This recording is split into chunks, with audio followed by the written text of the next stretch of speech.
Welcome back, everyone. This is part two of the LLM Intuitions series, and I called it A Better Approximation of Reading. But let's recap where we were at last time. So last time we talked about tokenization and encoding, and those are the two fundamental steps that you go through to convert text into a numerical representation so that a machine could conceivably read it. And those concepts are very old, but they're just as relevant now as they were decades ago. In fact, the current commercially available LLMs use tokens as their fundamental billing unit. We also talked about how text data doesn't lend itself to tabular representations. And by tabular, you can maybe think of a spreadsheet. And the reason text doesn't fit well into that sort of a data representation is that the order matters in text, but the absolute position or the absolute column it was in, if you break it up into a sequence, does not matter. And also the length varies. So text just really wants to defy a tabular data model. But AI over text was constrained and hampered for a long time because most machine learning algorithms were built on a tabular worldview. They insisted on using that data model.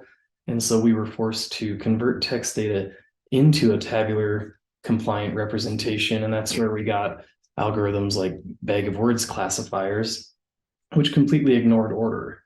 And we were able to build lots of useful stuff with those. But when you think about it, that approach just doesn't really seem like reading at all. And so what this video is about is essentially introducing us to how neural networks helped us break out of a tabular worldview and also helped us to start doing some stuff where we could transfer information we learned on one set of data or one task and leverage it to our advantage on another task. And those are two pretty magical things about neural networks. I'm sure you've heard of deep learning, and it's frankly a buzzword. And when exactly is it deep learning versus not? Is it about how much data you have? How big the machines are? But I really think the true hallmarks of deep learning are those two things. They exploited neural networks' flexibility to break out of a tabular data model, and they helped us learn stuff on one data set or one problem and transfer the knowledge we learned to another. So we're going to look at that a bit more in this video. So we're going to talk about a specific type of neural network called a recurrent neural network, or an RNN, and they provide a much better approximation of reading. So in my diagram here, this blue box represents the RNN. And the RNN has a memory. And then here we have our sequence of tokens that we're going to feed into the RNN. And I believe these numbers correspond to, I have these books to read, if you remember that from the last video. So currently the RNN sees the number 3, which is associated with the word I, and it's going to read that and update its memory and sort of update its current understanding. Now, I don't want to get into too much detail about how neural networks train or how exactly they represent everything, but when I say that it has a memory, I guess I'll go ahead and step forward a few more words. Let's read a few more words here. So, okay, now it's reading token 24, and it's updated its current understanding. And now it's read token 13, and it's updated its current understanding. The memory of what it's read, it's not like I read token 3, I read token 24, I read token 13. It's not a discrete sort of memory like that. In the same way that when you read something or hear something, you might not remember the exact words that you heard, but you have sort of this overall sense for what you read or heard. That's more like the type of memory we're talking about. It's a softer sort of memory, and it's actually just represented with a large vector of decimal numbers, say like 1,024 decimal numbers, that sort of captures memory.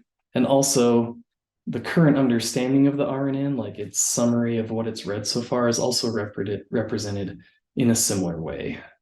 And those are coming from neural network activations. So you can already tell this model, an RNN that kind of reads from left to right in this case, well, I just said it, but it's a much better approximation of reading. Reading one token at a time, you have some memory to kind of help you have a soft understanding of what you've already seen, and you output this vector of numbers that represents your current understanding of what you've read so far. And once you get to the end of the text, you could call this vector of numbers your final understanding of what you read. So that's how a recurrent neural network sees the world. And so this is a great example of the flexibility. You could not do this with many other machine learning algorithms, but RNNs were able to kind of see the sequence of data for what it was and read each token and update its memory. And that really let us break out of the tabular data model and provide a much better approximation of reading. I'll mention that there was, and still is, another type of neural network called a CNN that also helped greatly in this way, but it's a little harder to tell the story about it, so I'm not going to, but just know that that was out there too. But they both helped us start to pay attention to the order of words and break out of the tabular worldview. And that was a really big step forward. So you would think, okay, are we there? Have we accomplished AI? Well, there's a problem. So imagine your RNN works perfectly, but if you just have the RNN read the sequence of tokens one after another, it's kind of like you took that RNN and you just put it in a cave that's full of a bunch of alien symbols. They're clearly in order, and the RNN can read them, but can it read them? It has no idea what they mean. And doesn't it seem a bit odd that we wouldn't be able to bake in some sort of understanding or meaning for tokens before the network sees them?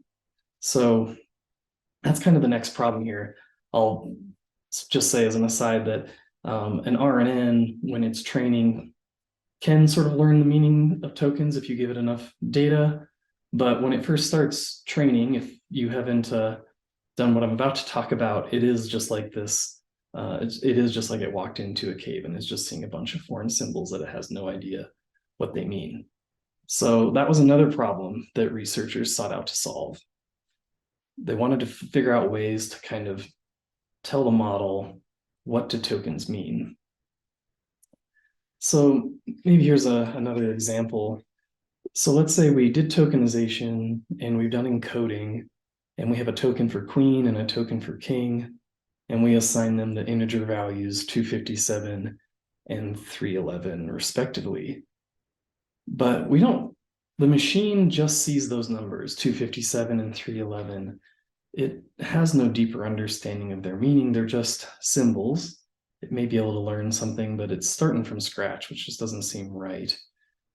So what we'd like to do is sort of like capture some knowledge we have from our general understanding of language, like how both of these terms are related to royalty and perhaps imply a gender within that concept. We'd like to provide that meaning to the RNN while it's reading. And this is getting into being able to share knowledge learned on one task onto another, and that's called transfer learning. So now let's revisit our RNN execution model. Just a reminder, the blue box represents the RNN and its memory is down below.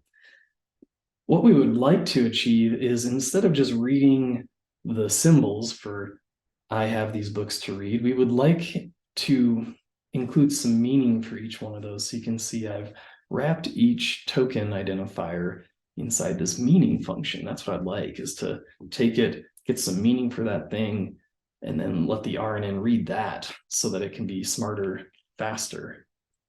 So how would we go about doing that?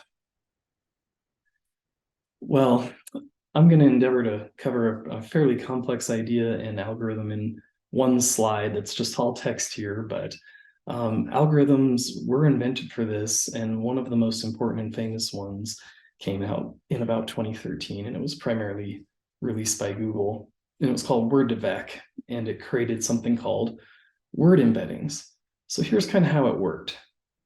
First off, decide on the dictionary of words or tokens that you care about. Let's just assume we're going to do all English words. And then for each one of those words, we're going to create a vector or an array of couple hundred small, like close to zero, but not zero, random decimal numbers. Okay. This is probably sounding weird, but essentially we want to give each word that we care about, each word in our vocab, a meaning. But because we're dealing with computers, those meanings have to be numeric. So to represent the meaning of any given word, we're going to represent it with, in my example here, 256 decimal numbers, but we don't know the meaning yet. So we just initialize them to small random values. Okay. Then step 3, we're going to download a bunch of data from the internet, like all of Wikipedia, or actually a lot more than that. And then we're going to corrupt that data. And the corruption can be pretty simple. We could just mask out random words, but keep track of what we masked out. So we've taken all this data and now we're just going to like mask it out, and we're going to make the computer learn how to play fill in the blank. So now we're on step 4. We set up a neural network that sees the input data from, say, Wikipedia, but the words are masked out. And we give it the job of predict the one word from your entire vocabulary that goes into the blank spot. And when it first starts training, it doesn't know how to do this very well, but over time, if you train it on sufficient data and through enough iterations, which are called epochs, it'll start to learn. The neural network weights learn not just how to solve that problem, but if back to our arrays of 256 numbers that represent the meaning of each token, those are hooked up into our network flow. So as it learns, it's actually learning meanings for those tokens along the way, both the tokens next to the blanked out stuff and the blanked out tokens themselves. I know there's a lot of hand waving here, but still trying to hold that line. I'm not going into too much detail about how neural networks train, but in the same way that machine learning can learn how to classify images, it can learn how to classify blanks in text. And if you set up your network correctly, it can learn other useful stuff as a byproduct of that, particularly some sense of the meaning of the words around the blanks. And in fact, this algorithm of filling in the blanks, maybe there's some uses for it, but in Word2Vec, the main thing you were getting at, even though you trained it on this big fill in the blank problem, you would throw that part of your neural network work away almost. And at the end of the day, you would just say, cool, I used that to bootstrap some numerical meanings for all my tokens. And those are called an embedding. And so this was a major step forward because now each individual token had an embedding. So that was an array or a vector of numbers that represented its meaning. And that's exactly what we said we just wanted, right? We want to feed the RNN the meaning of a token, not just the bare token. Also, I'll just mention that this concept of an embedding is a lot bigger than just for words. As we'll talk about later, we're embedding entire documents and stuff now, but also images and fingerprints. Pretty much anytime you're kind of using a neural network to create a numerical representation of some real world entity, it would make sense to call that an embedding. And I'm sure if you haven't already, you'll be hearing that more in the industry. And yes, the famous paper that introduced Word2Vec was called Efficient Estimation of Word Representations in Vector Space. So these embeddings, what we ended up with was just like a lookup table, like a phone book. Okay, for token 3, here's the 256 decimal numbers that convey its meaning that we learned by playing fill in the blank. And we just used the heck out of these things, and they served us very well. So now we were able to combine RNNs with word embeddings. So previously I had that meaning function where I would maybe call meaning on 17. I've just replaced that with the embedding, which was a pretty good approximation of the meaning of individual tokens.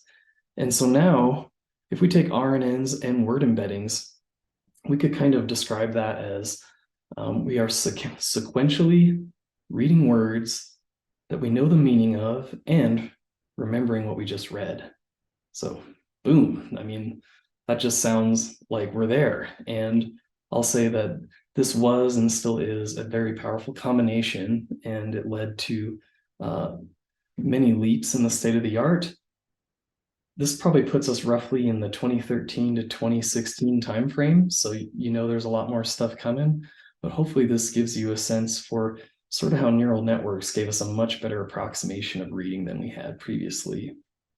And in the next part of the series, we're going to turn our attention to writing, because so far we've only been focused on helping the machine read. So let's see what it looks like to write next time. Thanks for checking it out. Bye.